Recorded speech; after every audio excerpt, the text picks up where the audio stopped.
Élu. Ferme les yeux un instant. Pose ta main sur ton cœur. Respire lentement, 3 fois de suite. Ce que tu vas recevoir maintenant n'est pas une simple lecture. C'est un murmure direct du Saint-Esprit à ton esprit. C'est une alarme céleste qui retentit parce que le temps presse et que ton Père te voit vulnérable là où tu ne te vois pas encore toi-même. Il y a un homme dans ton entourage immédiat, peut-être même très proche, qui préoccupe le cœur de Dieu en cet instant précis. Pas parce que Dieu a peur de lui. Non. Dieu n'a peur de personne. Mais parce que cet homme porte, dans son cœur et dans ses intentions cachées, une menace réelle pour la destinée que le Créateur a tracée pour toi avec tant de soin.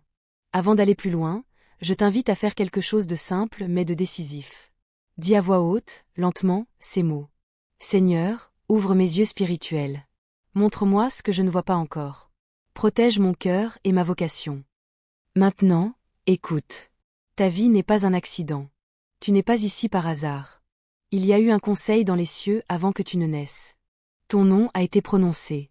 Une mission a été déposée en toi.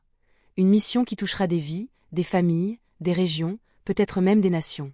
Cette mission n'est pas optionnelle. Elle est inscrite dans ton ADN spirituel. Et précisément parce qu'elle est grande, elle attire l'attention des 2 royaumes. Dieu voit tout ce que tu ne vois pas encore. Il entend les conversations que tu n'as pas entendues. Il lit les pensées que personne n'a exprimées. Il connaît les projets qui se trament dans le silence. Et s'il t'envoie cet avertissement aujourd'hui, c'est par amour. Un amour jaloux, protecteur, qui refuse de te laisser tomber dans un piège que tu pourrais éviter. Cet homme. Il n'est pas forcément celui que ton instinct naturel te montre en premier. Il ne porte pas forcément une étiquette « danger » sur le front. Au contraire. Il peut être celui qui te sourit le plus souvent. Celui qui te dit les mots que tu avais besoin d'entendre. Celui qui semble prier avec ferveur à tes côtés.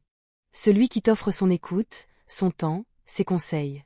Celui qui te fait sentir compris, soutenu, valorisé. Et pourtant, quelque chose ne va pas. Quelque chose dans son atmosphère spirituelle n'est pas aligné avec la lumière pure du royaume. Ta première responsabilité, et la plus urgente, est d'apprendre à voir avec les yeux de l'esprit et non seulement avec ceux de la chair. Voici les empreintes que laisse presque toujours une personne dont le cœur n'est pas en harmonie avec le plan divin. Observe-les sans précipitation, mais sans négligence. Ils sèment la confusion là où la clarté devrait régner en maître. Ils créent des tensions, des malentendus, des divisions subtiles là où l'unité devrait grandir naturellement. Ils flattent énormément, mais édifient très peu.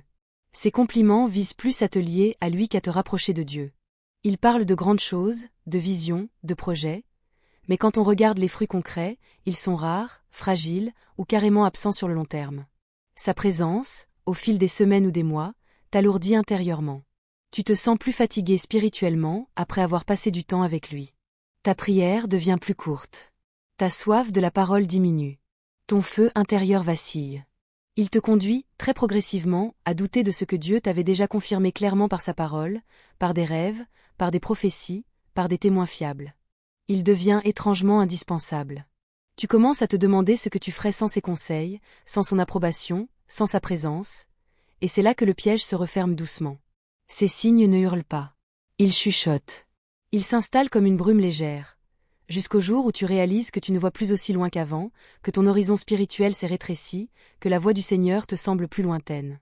Si tu choisis, consciemment ou par négligence, de fermer les yeux sur cet avertissement, voici ce qui risque de se produire, lentement mais sûrement. Ton discernement, ce trésor précieux, va s'émousser. Tu vas perdre la capacité de distinguer rapidement ce qui vient de la lumière et ce qui vient de l'ombre.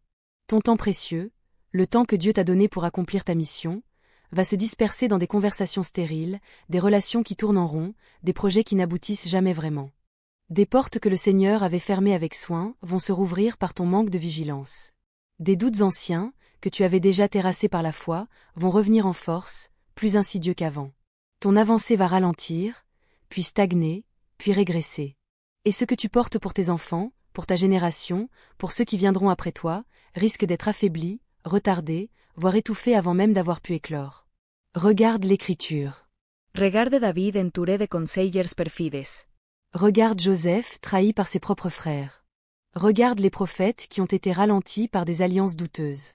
Regarde les rois qui ont perdu leur règne parce qu'ils ont écouté la mauvaise voix au mauvais moment. L'histoire spirituelle est pleine de ces avertissements non écoutés et de leurs conséquences douloureuses. Mais Dieu ne t'a pas appelé pour que tu tombes. Il t'a appelé pour que tu te lèves. Il t'a averti parce qu'il veut te voir triompher, pas te voir boiter pendant des années. Écoute ce qu'il te dit en cet instant.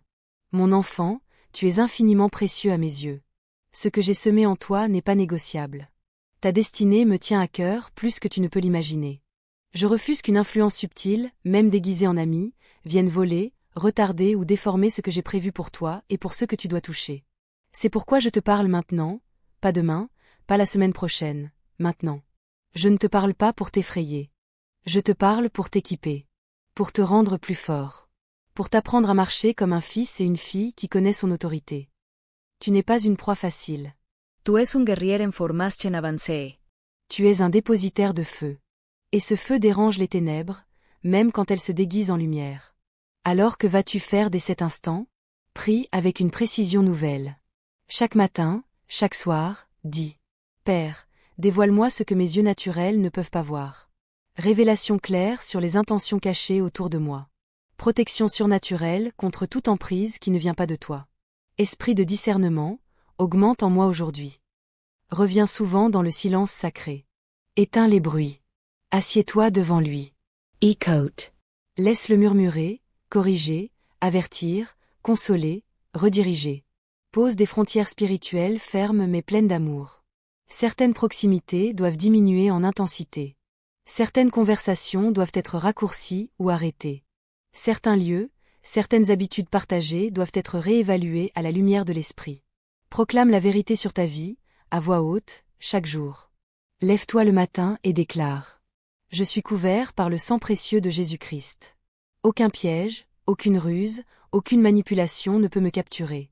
J'ai reçu l'esprit de sagesse et de révélation. Ma vocation est scellée dans les cieux. Toute alliance contraire est annulée et brisée maintenant, au nom de Jésus. Entoure-toi de plus en plus de personnes qui brûlent du même feu. Les relations alignées avec le royaume te font grandir. Les relations ambiguës te font stagner ou reculer.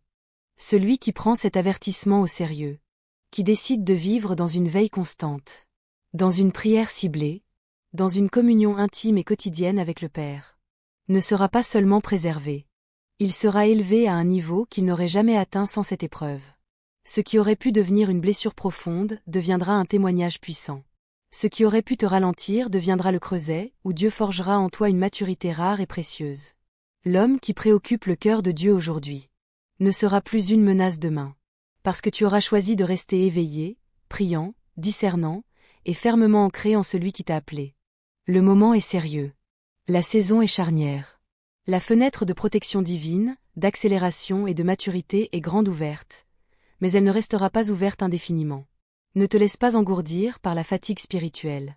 Ne te laisse pas endormir par une paix apparente qui n'est que l'absence de conflit. Ne te laisse pas distraire par les applaudissements ou les flatteries. Ouvre grand tes yeux spirituels. Garde ton cœur plus que toute autre chose. Avance avec l'intelligence céleste que Dieu t'a donnée. Et surtout, n'oublie jamais ceci. Tu ne marches pas seul. Celui qui t'a appelé marche devant toi pour ouvrir le chemin. Derrière toi pour te couvrir de son ombre protectrice. Et à l'intérieur de toi par son esprit qui t'enseigne, te fortifie et te conduit. Amen. Si ce message résonne en toi comme venant directement du trône de grâce, prends un moment maintenant et écris dans ton cœur, ou ici si tu le souhaites, une de ces déclarations. Je veille et je prie. Seigneur, aiguise mon discernement comme jamais auparavant. Je suis couvert et je refuse tout ralentissement. Tú es averti. Tu es aimé d'un amour qui ne recule devant rien. Tu es gardé par le Dieu qui ne dort jamais. Maintenant, lève-toi, marche, et que ta lumière brille plus fort que toutes les ombres qui chercheraient à l'approcher. Avance, avec assurance, avec vigilance, avec lui, toujours. Abonne-toi à la chaîne et active la cloche pour ne manquer aucun message que le ciel a pour toi.